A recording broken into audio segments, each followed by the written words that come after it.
আল্লাহর গোলাম। এবার ইমাম সাহেব নামাজে যখন দাঁড়ায় গিয়েছে, প্রথম তাকবীরের আওয়াজ, পেছন থেকে একটা চিৎকারের আওয়াজ, কে যেন পিছন থেকে বিকট চিৎকারের আওয়াজ করলো, ওরে আল্লাহর বান্দা, ও যুবক। দ্বিতীয় তাকবীরে বিকট চিৎকারের আওয়াজ, তৃতীয় তাকবীরের পরও চিৎকারের আওয়াজ, চতুর্থ তাকবীরের পরও বিকট চিৎকারের আওয়াজ।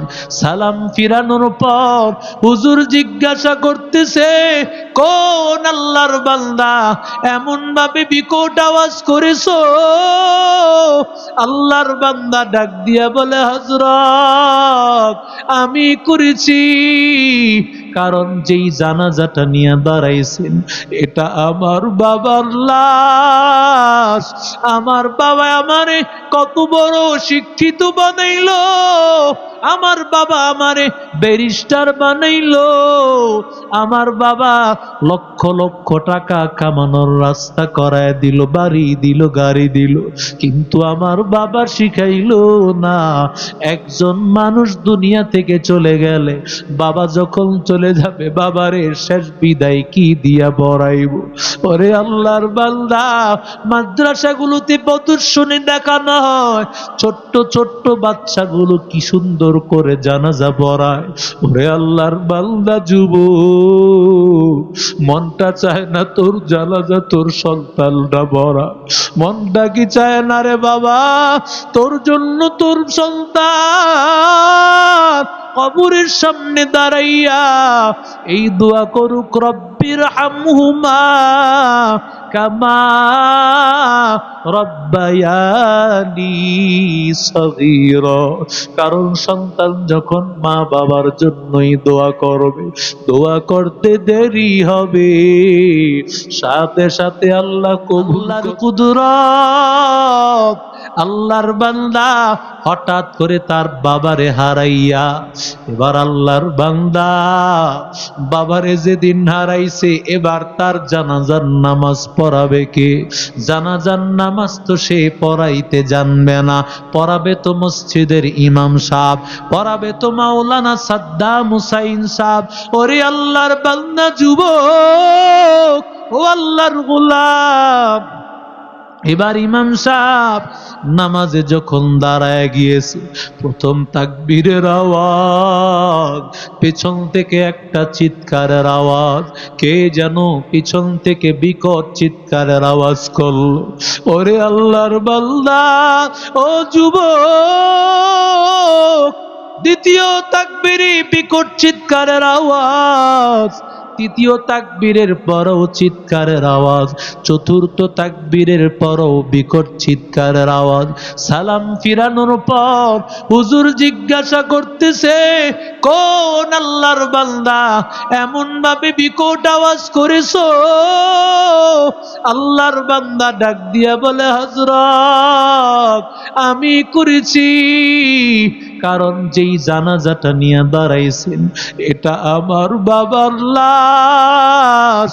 আমার বাবা আমারে কত বড় শিক্ষিত বানাইলো, আমার বাবা আমারে ব্যারিস্টার বানাইলো, আমার বাবা লক্ষ লক্ষ টাকা কামানোর রাস্তা করায় দিল, বাড়ি দিল, গাড়ি দিল, কিন্তু আমার বাবা শিখাইলো না একজন মানুষ দুনিয়া থেকে চলে গেলে বাবা যখন চলে যাবে বাবারে শেষ বিদায় কি দিয়া বড়াইব। ওরে আল্লাহর বান্দা, মাদ্রাসাগুলোতে প্রদর্শনী দেখানো হয়, ছোট্ট ছোট্ট বাচ্চাগুলো কি সুন্দর করে জানাজা পড়ায়। ওরে আল্লাহর বান্দা যুবক, মনটা চায় না তোর জানাজা তোর সন্তানরা পড়া? মনটা কি চায় না রে বাবা তোর জন্য তোর সন্তান কবরের সামনে দাঁড়াইয়া এই দোয়া করুক, রব্বির হামহুমা কামা রব্বায়ানি সগীরা। কারণ সন্তান যখন মা বাবার জন্যই দোয়া করবে, দোয়া করতে দেরি হবে, সাথে সাথে আল্লাহ কবুল করতে দেরি হবে না। সেই চট্টগ্রাম নাজিরহাট মাদ্রাসা, ওই মাদ্রাসা এক আল্লাহর বান্দা যখন সেখানে বয়ান করার জন্য গিয়েছেন, মাদ্রাসার মুহতামিম সাহেব বলতেছে, হেফজখানার যিনি দায়িত্বশীল ছিলেন বলতেছে, হুজুর আমাদের মাদ্রাসার একটা ছাত্র আছে কোরআনের হেফজখানায় পড়ে, ও ঘুমের মধ্যে সূরা ইয়াসিন তেলাওয়াত করে, ঘুমের মধ্যেও পড়ে সূরা ইয়াসিন। বলে কোন ছেলেটা ডাকাইয়া নেন। ছেলেটা আনার পর বলে, বাবা তোমার নাম কি? বলে, আমার নাম হলো জুবায়ের। চমৎকার তোমার নাম, এত সুন্দর নাম তোমার। বাবা তুমি এত দূরে, কোথায় তোমার বাড়ি? বলে, আমার বাড়ি লালমনিরহাট। কোথায়? চট্টগ্রাম নাজিরহাট। আর কোথায়? হলো লালমনিরহাট। এত দূর থেকে তোমার মা বাবাই বুঝি তোমারে পাঠাইছে পড়া লেখা করার জন্য। কারণ আল্লাহর বান্দা জাঙ্গাল নুরানি হাফিজিয়া মাদ্রাসা সন্তান কি দেওয়ার পর বিকাল বেলায় মা বাবা তাকায় থাকে, সন্তানটা কখন আমার আসবে। এত দূর, এত দূরে পাঠায় দিয়া তোমার মা বাবায় কেমনে একা একা থাকে। আল্লাহর বান্দা মা বাবার কথা বলতে, আল্লাহর বান্দা মাথা নিচে দিয়া চোখের পানি পালা একটা একটা কথা বলতেছে, আর ছেলেটা চোখের পানি ফালাইতেছে। এক পর্যায়ে হুজুর বলে, বাবা আমি তোরে কান্নার কথা কি বললাম?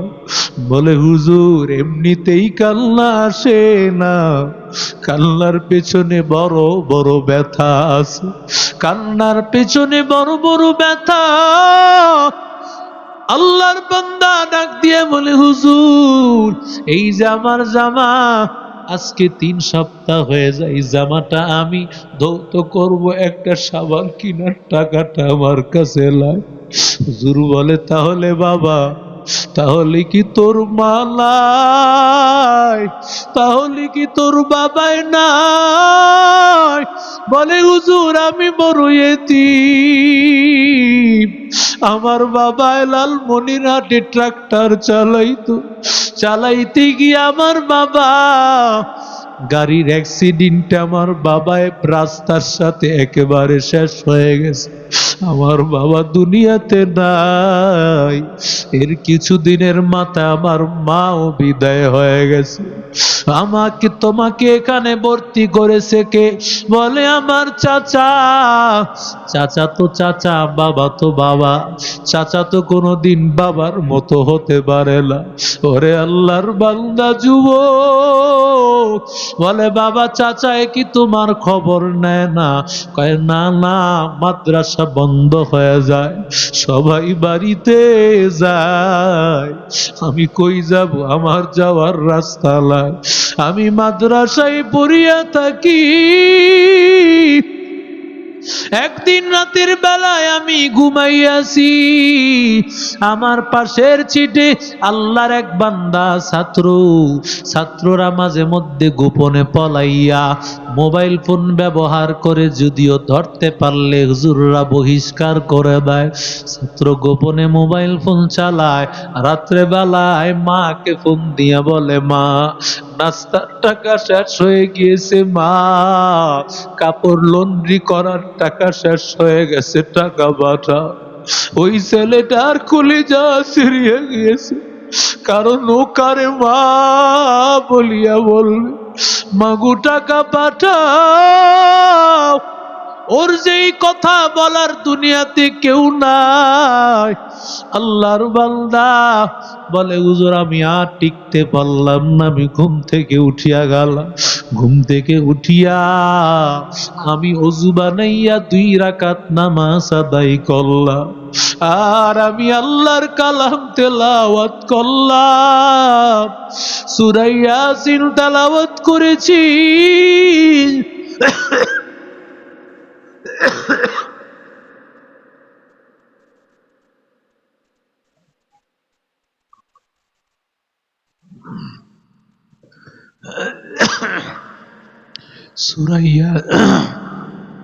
সুরাইয়া লা ইলাহা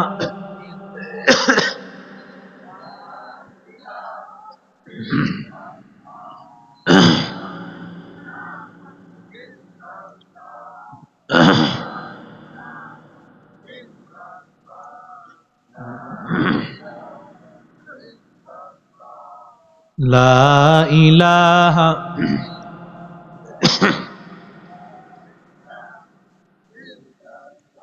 জোরে লা ইলাহা